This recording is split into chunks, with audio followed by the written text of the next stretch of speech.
예수님 이야기 12번째 시간입니다. 전도는 어렵지 않습니다. 라는 주제로 말씀을 나누겠습니다. 존재하는 모든 것에는 그 이유가 있습니다. 사물뿐만 아니라 사람들에게도, 사람들의 모임에도 반드시 이유와 목적이 있습니다. 예를 들어 찬양팀의 목적은 무엇일까요? 찬양하는 것입니다. 근데 만약 찬양팀이 찬양하지 않고 놀러 다니는 모임이 됐다 합시다. 찬양의 목적을 상실하면 더 이상 찬양팀이 아닙니다. 우리 크리스천들도 마찬가지입니다. 우리 크리스천들도 예수님께서 우리를 부르신 목적이 있습니다. 우리도 예수님께서 부르신 목적을 이루지 못한다면 우리의 신앙생활이 잘못되었거나 아니면 뭔가 부족한 신앙생활을 하고 있는 것입니다.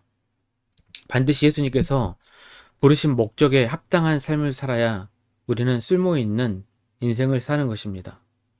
예수님께서 우리들을 크리스천으로 부르신 아주 근본적인 목적이 몇 가지가 있습니다. 마가복음 3장 14절입니다. 이 열두를 세우셨으니 이는 자기와 함께 있게 하시고 또 보내사 전도도 하며. 여기서 열둘은 예수님의 제자들을 말합니다. 그런데 조금 더 크게 보자면 이 열둘은 교회의 공동체입니다. 교회의 목적은 바로 예수님과 함께 있게 하고 또한 보내사 전도도 하게 하는 것입니다. 그래서 이 말씀을 좀 더 신학적인 용어로 말하자면 모이는 교회, 흩어지는 교회입니다. 교회는 함께 모여서 예배도 드리고 훈련도 받고 봉사도 하고 사랑의 친교도 나누어야 합니다. 그리고 여기서 멈춰서는 안 되고 우리는 흩어져서 전도도 해야 합니다. 이것이 바로 예수님께서 우리를 교회로 부르신 교회 공동체의 목적입니다. 7절입니다. 열두 제자들을 부르사 둘씩 보내시며 더러운 귀신을 제어하는 권능을 주시고. 오늘 본문을 통해 우리에게 말씀하시는 것이 이것입니다. 내가 너희를 제자로 부른 목적은 바로 전도하기 위해서이다. 저는 모든 사람들이 길거리 나가서 전도제를 나눠주면서 복음을 증거한다면 너무나 좋겠습니다. 하지만 그렇게 하지는 못한다고 하더라도 최소한 여러분의 삶에서 계속해서 삶으로 전도를 하든지 말로 전도를 하든지 어떠한 방법을 통해서라도 증거하며 살아야 합니다. 저는 천국의 하나님께서 누구를 가장 기뻐하실까 생각해 본 적이 있습니다. 성경을 읽으면서 제가 묵상한 가운데 가장 기뻐하실 자들 찾아보니 바로 전도자들이었습니다. 요한계시록 20장 4절입니다. 빨간 글씨만 읽겠습니다. 또 내가 보니 예수를 증언함과 하나님의 말씀 때문에 목뱀을 당한 자들의 영혼들까 살아서 그리스도와 더불어 1000년 동안 왕 노릇하니. 이렇게 전도가 중요한 일이고 하나님께서 기뻐하시는 일입니다. 그런데 우리는 전도에 소홀할 때가 참 많습니다.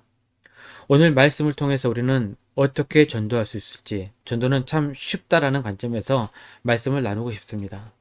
7절입니다. 열두 제자를 부르사 둘씩 보내시며 더러운 귀신을 제어하는 권능을 주시고. 예수님은 그 열두를 둘씩 묶어서 보내셨습니다. 예수님께서는 전도 전략으로 둘씩 보내는 전략을 사용하셨습니다. 12명 모두 다 그 전략을 그대로 따랐습니다. 그 누구도 예수님 왜 우리는 3명씩 보내지 않으십니까? 라고 따지는 사람이 없었습니다. 예수님께서 하라시는 대로 그대로 따랐습니다. 이 전략은 2000년이 지났지만 아직도 유효합니다. 제가 아파트 전도대에서 전도로 갈 때도 2명씩 짝을 지어왔습니다. 어쩔 수 없이 짝이 없는 사람의 경우에는 3명이 나가기도 했습니다. 왜 2명씩 공동체로 보냈을까? 한번 생각해 보았습니다. 뭐든지 혼자 하면 힘이 빠지기 때문에 그렇습니다. 그래서 혼자보다는 둘이 함께 할 때 서로 격려도 되고 도울 수도 있습니다. 전도가 더 쉬워지게 되는 것입니다. 만약 부부가 함께 믿는다면 가정에서 자녀들에게 예수님을 믿는 간증도 하고 전도도 같이 하면 참 좋을 것 같습니다. 그리고 여기에 더 놀라운 것이 하나가 있는데 전도하고 예수님을 전하는 일을 할 때 생각지 않는 놀라운 일들이 벌어진다는 것입니다.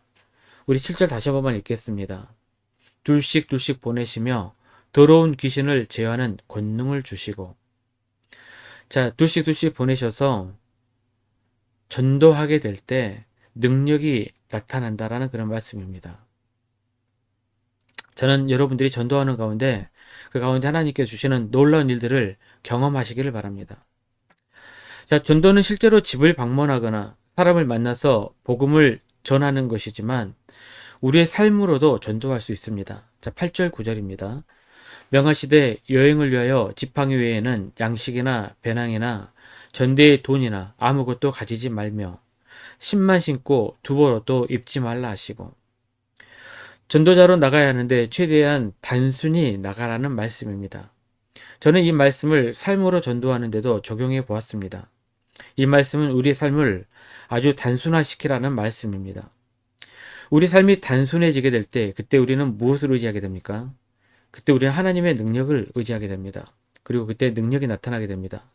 지난 주일에도 말씀드렸지만 약할 때 강함 되시는 주님이십니다.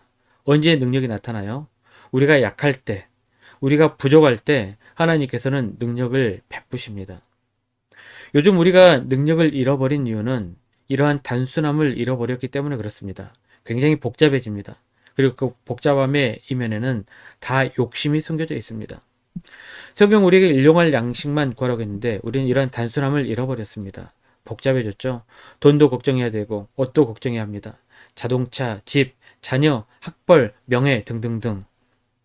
복잡한 삶 때문에 우리는 하나님을 신뢰하는 법보다는 돈에, 명예에, 성공에 의지하는 법에 익숙합니다. 그러다 보니 우리에게 가장 중요한 목적인 전도는 안중에도 없어지게 됩니다. 식량이, 돈이, 성공이 중요한 것이지만 그보다 더 중요한 것은 매우 단순하게 하나님을 의지하는 것임을 우리는 말씀을 통해서 배워야 합니다. 단순해질 때 하나님께서 능력을 베푸십니다. 우리가 약할 때 하나님은 강함이 되십니다. 우리 계속해서 말씀을 읽겠습니다. 11절입니다. 어느 곳에 서든지 너희를 영접하지 아니하고 너희 말을 듣지도 아니하거든 거기서 나갈 때 발 아래 먼지를 떨어버려 그들에게 증거를 삼으라 하시니. 전도를 하다 보면 수많은 걸림돌들이 있습니다. 가장 큰 걸림돌은 부끄러움입니다. 거절당하면 어떻게 하지? 나를 손가락질하면 어떻게 하지? 전도했는데 그들이 교회에 안 나오면 어떻게 하지? 부끄러움과 거절당할 걱정 때문에 전도가 어려워집니다. 그런데 그런 걱정하지 말라는 것입니다. 전도는 말 그대로 도를 전하는 것입니다. 도가 뭡니까? 복음입니다. 그냥 간증하고 전달하면 내 전도의 임무는 끝이 납니다. 그 뒤는 우리는 생각할 필요가 없습니다. 몇 명 교회에 데리고 왔냐는 전혀 중요하지 않습니다. 그것은 하나님의 몫입니다. 우리가 하나님의 몫까지 하려고 하니까 전도가 어려워지게 되는 것이고 전도를 못하게 되는 것입니다. 하나님은 심판대 앞에서 몇 명 데리고 왔는지 그런 거 따지지 않습니다. 전했는지 전하지 않았는지를 심판하시는 것입니다. 그냥 전하면 끝입니다. 안 들으면 털고 나오라는 것입니다. 저는 여러분들이 가장 먼저 여러분의 가정부터 전도가 시작되었으면 좋겠습니다. 기회만 되면 남편들에게, 부인들에게, 자녀들에게 간증도 하고 예수님을 전해보시길 바랍니다. 결과는 주님 몫, 전하는 것은 누구 몫? 예, 우리의 몫입니다. 전하는 것은 우리 그리스도인들의 목적입니다. 그 목적을 잘 수행하는 교우들이 되시기를 주님의 이름으로 축원합니다.